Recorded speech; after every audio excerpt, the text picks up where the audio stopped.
창세기 31장은 야곱이 밧단 아람 지방에 가서 거기에서 결혼을 하고 또 많은 자녀를 낳고 또 많은 재물을 모은 후에 자기의 고향을 향해 돌아오는 내용입니다. 지난 시간에 30장을 말씀드리면서 신앙과 재물이라는 제목으로 말씀을 드렸습니다. 하나님의 크신 축복 가운데 이 야곱이 많은 재물을 얻게 되고 소떼 양떼를 아주 풍성하게 얻게 되어서 오히려 자기의 처갓집인 라반의 집보다도 더 부유한 재물을 모았다고 하는 내용의 말씀을 드렸습니다. 야곱이 많은 재산을 모음으로 말미암아 자연히 이 재물 때문에 야곱과 처갓 사이에 이유가 무엇인지 모르게 사이가 좋지 않게 되어졌습니다. 그래서 야곱의 처남들이 야곱에 대해 별로 좋지 않게 생각하고 야곱의 장인 라반도 역시 불쾌하게 야곱을 대하게 된 것입니다.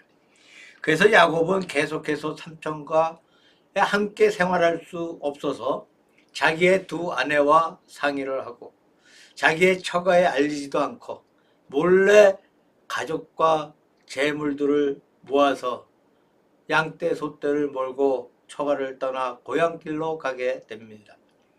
며칠 후에 자기의 장인 라반이 그 사실을 알게 되고 많은 종들을 거느리고 야곱을 추격하여 따라오게 되는데 라반이 분명히 그때는 화가 나서 야곱을 해칠 그러한 기세였지만 하나님께서 꿈에 라반에게 나타나셔서 좌우간 야곱을 해하지 말라, 야곱에게 아무 말도 하지 말라고 말씀하셨으므로 라반이 감히 야곱을 해치지 못하게 되고 두 사람이 산중에서 만나서 피차 화해를 하게 되고 거기에서 같이 언약을 세우고 제사를 드린 후에 헤어지고 라반은 자기의 고향 밧단 아람으로 돌아가고 야곱도 자기의 고향 자기 아버지가 있는 브엘세바를 향해 갔다고 하는 내용의 말씀입니다. 창세기 28장에는 넓은 베델 들판에서 야곱이 밤에 단신으로 잠을 자다가 하나님의 사자가 사닥다리를 타고 오르락 내리락 하는 것을 보았습니다. 하나님의 언약하신 말씀을 들었고 그래서 용기를 얻어서 모든 이 불안을 싣고 먼 외지를 향해 갔다고 하는 사실이 있었습니다. 이제는 그와 반대로 외지를 떠나서 자기의 고향으로 돌아오는 길입니다. 그가 외로이 객지를 향해서 갈 때는 무사히 잘 갈 수 있을지, 가정을 이룰 수 있을지, 혹은 자기에게 자녀가 생길지, 혹은 자기가 재물을 모을 수 있을지 전부가 미지수였습니다. 불안 속에서 하나님을 의지하고 먼 길을 떠났지만 이제는 자기의 소원대로 모든 것을 이루었어요. 두 아내가 있고 또 종들이 있고 이제 11아들까지 낳았고 이렇게 많은 소떼 양떼를 모았습니다. 모든 것에 목적하는 그 이상으로 하나님의 큰 축복을 받아서 성공해서 돌아오는 길입니다. 미지의 세계를 향해서 가는 그 길, 대단히 중요한 길이고 긴장된 길이었습니다. 그리고 미지의 세계에서 모든 것을 이루고 돌아오는 그 길, 이제는 모든 것이 명백해졌지만 많은 소유를 가지고 돌아온다는 것도 역시 위험한 길이었습니다. 어느 순간에 어떤 화를 만날지 알지 못하는 위험을 안고 돌아오는 가운데 있습니다. 최대의 위기는 성공 후에 온다는 말이 있습니다. 지금 야곱은 분명히 성공해서 돌아오는 사람입니다. 그런 성공한 야곱에게 크나큰 위기가 언제 어디서든지 도사리고 있고 또 위기가 다가오고 있는 사실을 보게 됩니다. 그런 위기 속에서 야곱이 어떻게 위기를 벗어날 수 있었는가? 어떻게 위기를 극복하면서 고향에 돌아왔는가? 바로 오늘 본문의 내용에 그 사실이 기록되어 있습니다. 그 해답은 하나님께서 야곱을 위해서 나타나시고 라반의 저기를 막아주시고 보호해 주신 하나님의 방패에 있었다고 말할 수가 있습니다. 먼저 야곱의 위기를 생각해 보려고 합니다. 야곱이 몰래 밤에 도망쳐서 고향으로 떠나갑니다. 한 3일 후에 라반이 그것을 깨닫고 추격해 오고 있습니다. 다시 말씀드리면 라반이 자기를 따라오고 있어요. 어떤 의미에서 적군이라고 할 수 있는 자신을 해치는 군대가 길을 따라오고 있습니다. 라반은 분명히 저기를 가지고 야곱을 따라오는 가운데 있습니다. 야곱이 그동안에 많은 재물을 모았다는 사실도 마음속에 불쾌했고, 또 라반의 아들들도 말하기를 야곱이 우리 아버지의 재물을 다 빼앗아가서 그렇게 부자가 되었다고 말하고 있습니다. 그래서 쫓아오고 있는 이것은 밖에서 오는 위기였습니다. 그래서 야곱은 추격을 당하고 있는 것이죠. 우리가 한번 생각해 보겠습니다. 인생은 어떤 의미에서 누구에게나 추격이 있어요. 무엇인가 내 뒤에서 따라붙고 있는 추격을 느끼면서 살아가고 있는 것이 인생이 아닌가 생각해 봅니다. 우리 나이 때 7, 80년대 학교에서 공부하는 학생들을 보게 되면 피차간에 좋은 성적을 얻기 위해서 서로 앞서기 위해 온갖 노력을 다했습니다. 어떤 일 때문에 학교에 못 가면 서로 노트도 빌려주곤 했는데 요즘은 그런 것 같지가 않습니다. 대단히 인심이 좋지 못하다고 합니다. 학생들이 피차간에 자기의 공부한 노트를 남에게 보여주지 않고 남이 자기를 따라 넘어설까 겁내고 있다는 그런 말도 듣습니다. 참으로 야박한 인심 가운데 하나라고 볼 수가 있습니다. 옛날에 이런 일화가 있었습니다. 옛날 영국의 옥스퍼드나 케임브리지 대학은 유명한 대학에 속했는데 옥스퍼드에서 어떤 수재 학생이 하나가 있어서 학기 말에 시험을 치면 늘 1등을 차지하는 학생이 하나 있었습니다. 그때 그 학생과 더불어 경쟁이 붙은 2등 학생이 있었는데 여러 해 노력을 했지만 그를 따라가지 못합니다. 그런데 한 해는 1등하는 학생이 병을 앓아서 한 달 이상 병상에 누워버렸어요. 이때 모든 학우들은 생각하기를 이제는 반드시 2등하는 아이가 1등을 할 것이고 1등이 바뀌고 말 것이라고 생각을 했습니다. 한 달씩 학교에 나오지 못했으니까 1등을 할 턱이 없을 것이니 이제는 바뀔 것이다.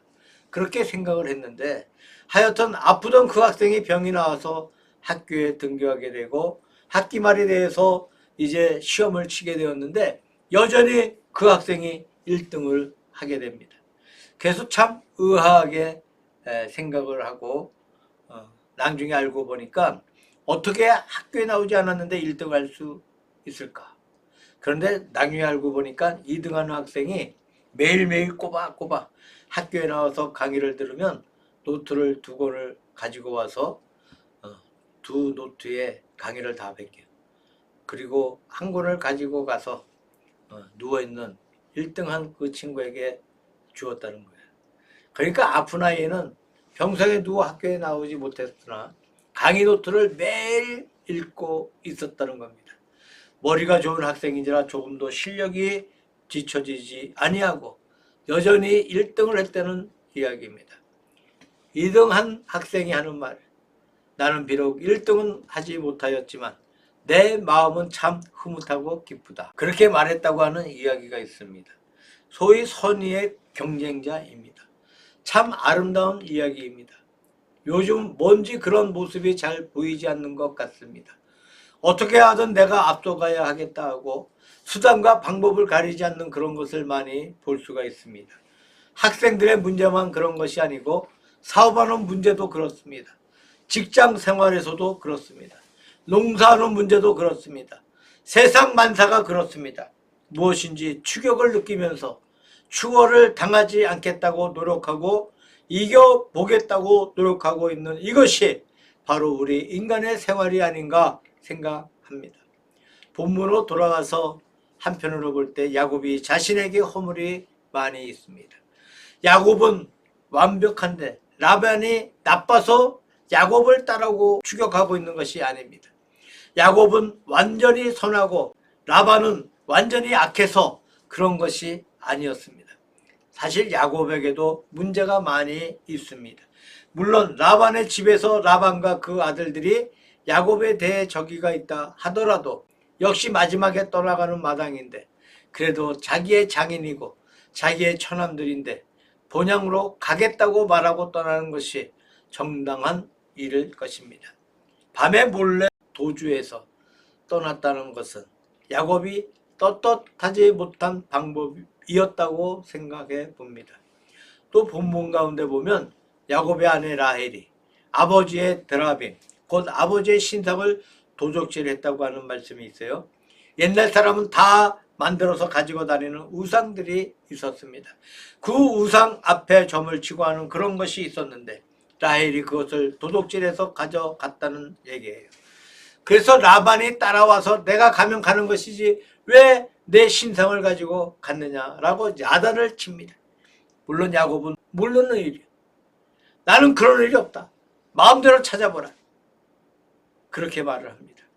라헬이 교묘하게 아버지를 속이고 신상을 아버지에게 주지 아니하고 그냥 가지고 왔다는 말씀이 기록되어 있습니다. 물론 잘한 것이 아닙니다. 우상을 가지고 왔다는 것은 신앙적으로 잘못된 일이고 또 의리상으로 잘못된 일입니다. 자기 아버지에게 허락받고 가져오는 것은 또 모르겠지만 옳은 일은 아니었다고 생각합니다. 하여튼 야곱 쪽에도 완전한 것이 아니었습니다. 야곱 쪽에도 문제점이 있었고 잘못이 있었습니다. 그래서 추격을 받을 만한 조건이 야곱에게도 있었다는 이야기입니다. 세상의 모든 시험이 다 그렇다고 생각합니다. 나 자신에게 문제점이 있습니다. 그 다음에 세상에 문제점이 있습니다.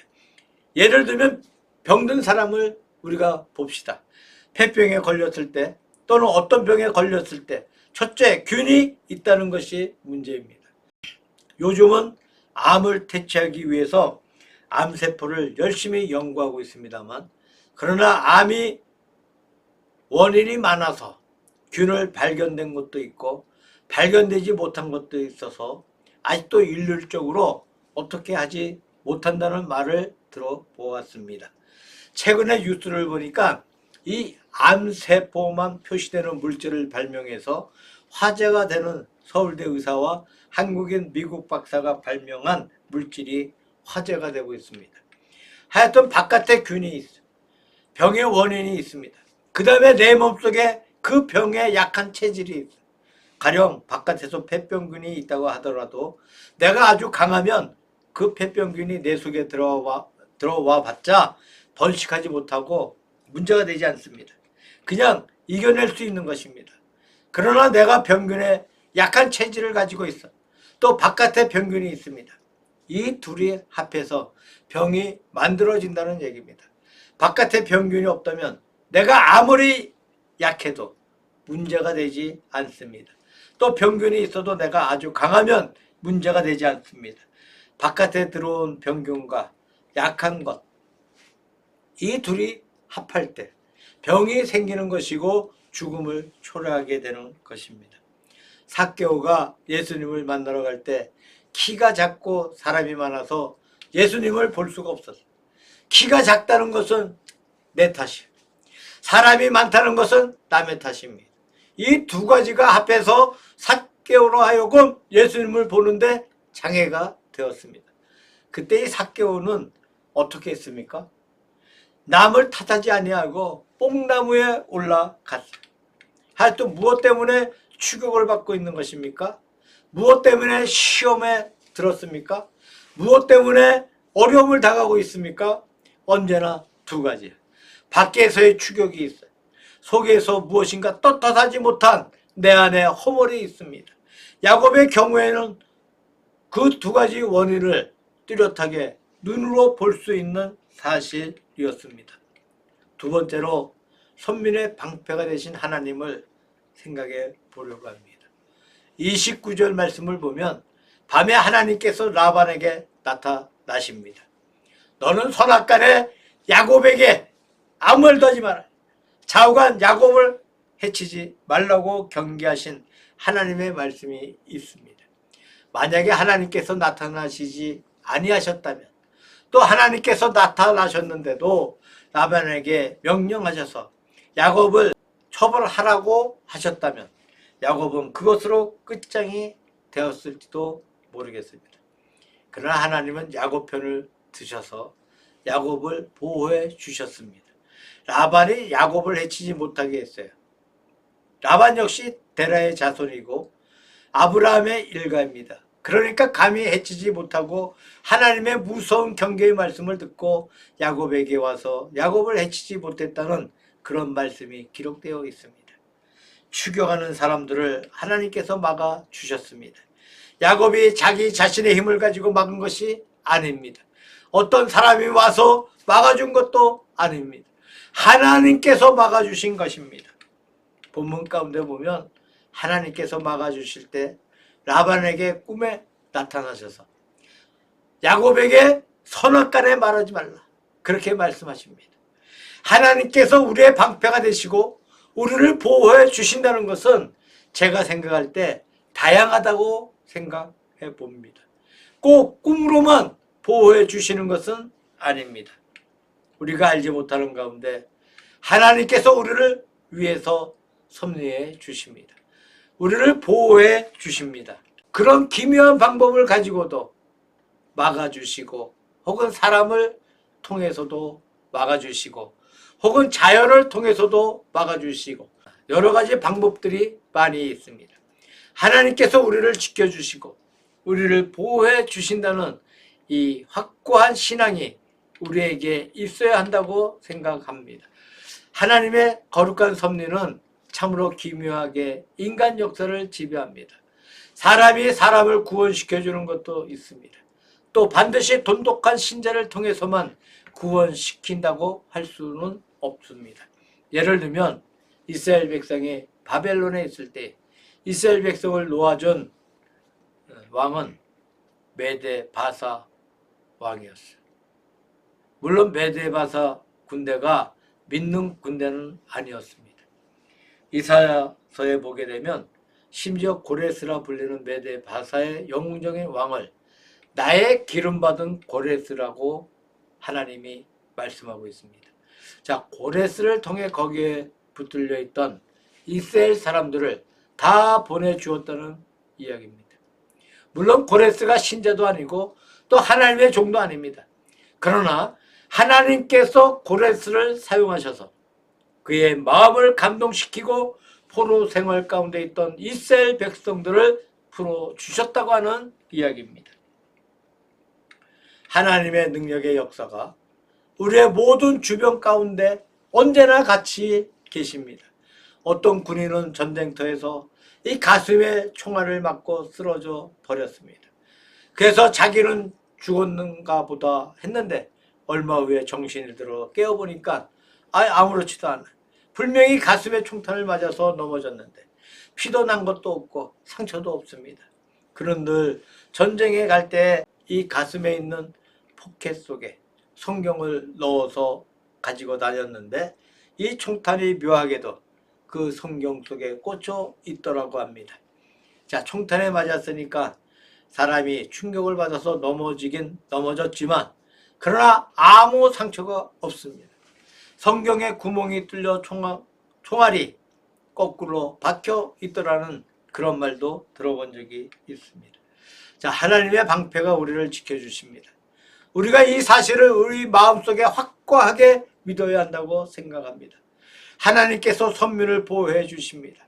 우리 선민들이 하나님 앞에 완전하기에 보호해 주시는 것이 아니라는 겁니다. 비록 완전하지 못하고 허물이 많고 부족하지만 하나님께서는 선민을 버리지 않습니다. 우리가 하나님 앞에 잘못할 때 하나님은 우리를 징계하십니다. 우리를 깨닫게 하십니다. 하지만 우리를 버리시는 법은 없다는 겁니다. 오늘날 가끔 교회가 일반 사회로부터 많은 말을 듣게 되기도 하고 또 우리 믿는 사람들이 잘못해서 안 믿는 사람들에게 욕을 먹기도 하고 말을 참 많이 듣습니다. 특히 이 목사님들이 잘못했을 때는 물론 우리가 그런 사실을 보거나 들을 때 이 마음이 아프기도 하고 괴롭기도 하고 답답하기도 합니다. 그런데 마음속에 한 가지 확실히 믿고 있는 것은 비록 우리가 부족하지만 잘못된 것이 많이 있지만 하나님은 그 선민을 지켜주실 줄로 믿습니다. 우리가 하나님을 의지할 때 우리가 잘나서 그런 것이 아니고 비록 못났다 할지언정 비록 부족하다 할지언정 우리를 안보해 주신다는 것입니다. 야곱의 방법도 깨끗하지 못하였고 야곱의 아내 라헬의 방법도 더더욱 잘못되었습니다. 그러나 하나님께서는 그 야곱을 지켜주셨습니다. 해치려고 하는 라반이 해치지 못하게 하셨습니다.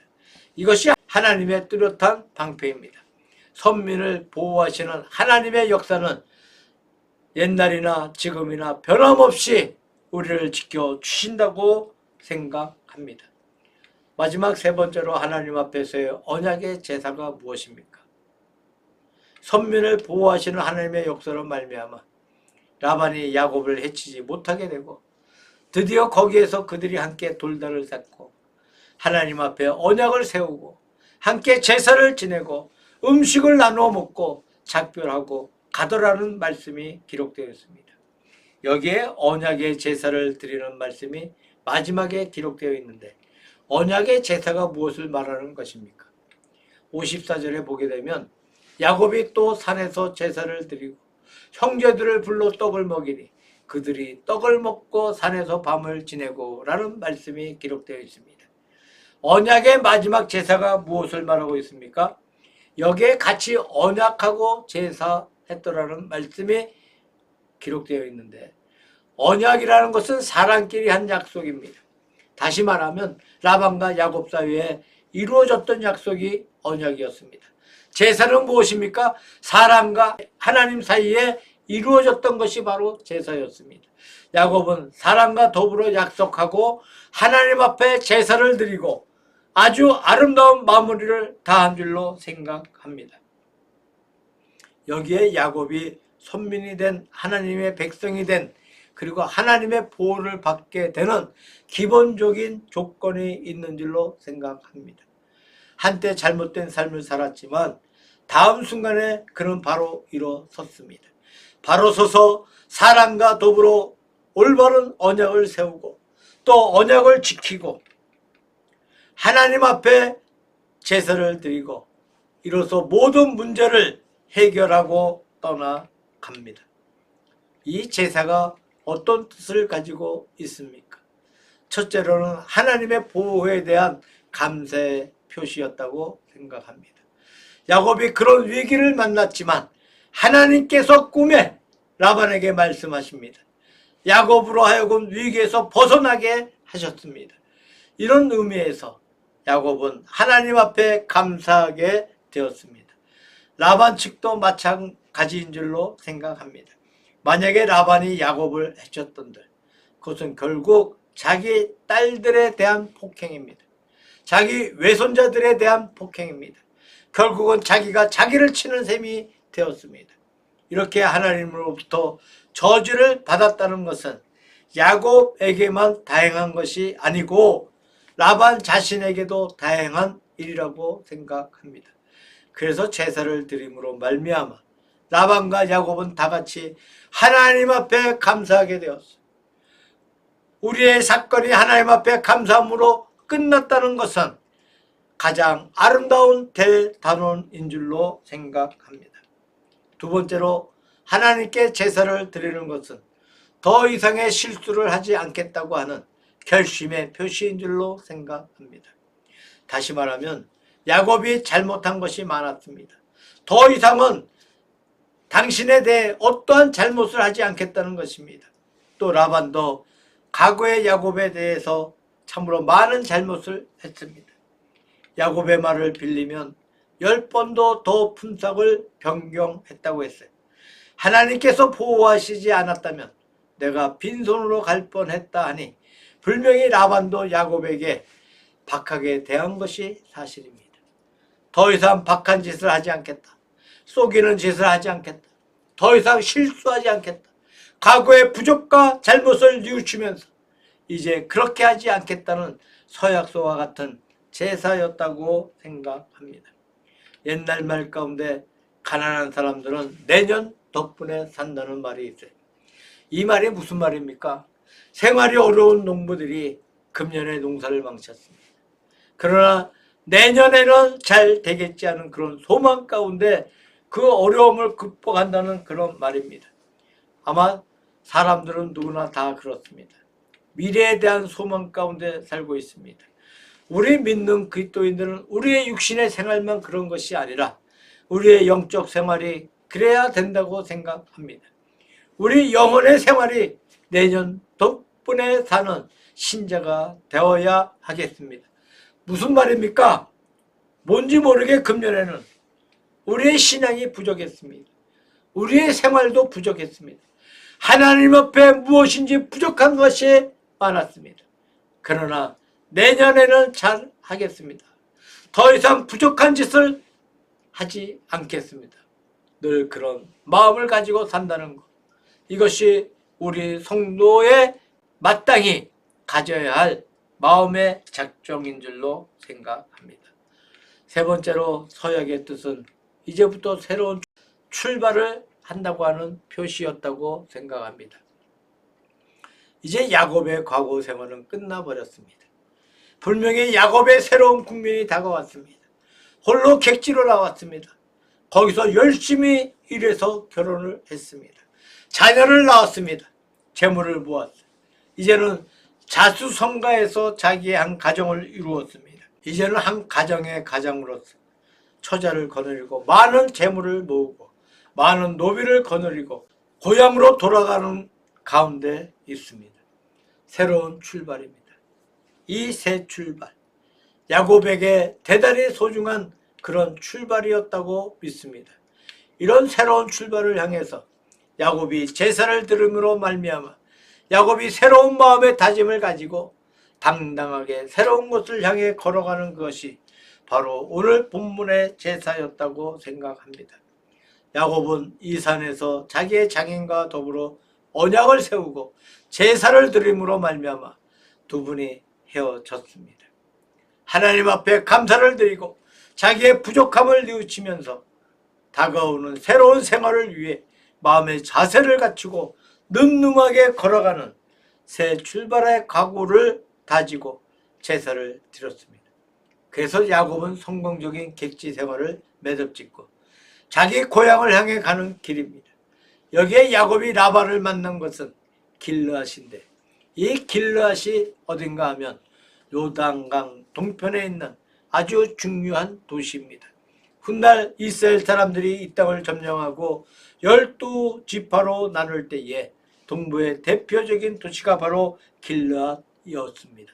여기에까지 왔으니까 벌써 야곱은 가나안 땅에 들어온 셈이 되겠습니다. 새로운 야곱으로서 든든한 한 가정의 가장으로서 생활에 나간다고 하는 내용의 말씀입니다. 헬렌 켈러가 이런 말을 했습니다. 나의 마음속에 참된 안정을 얻을 때는 어느 순간인가? 내가 설리반 여사의 손을 잡을 때에 내 마음속에 참된 평화가 있다. 그렇게 말한 적이 있습니다. 아마 헬렌 켈러와 설리반 여사는 여러분들이 잘 아시는 분들입니다.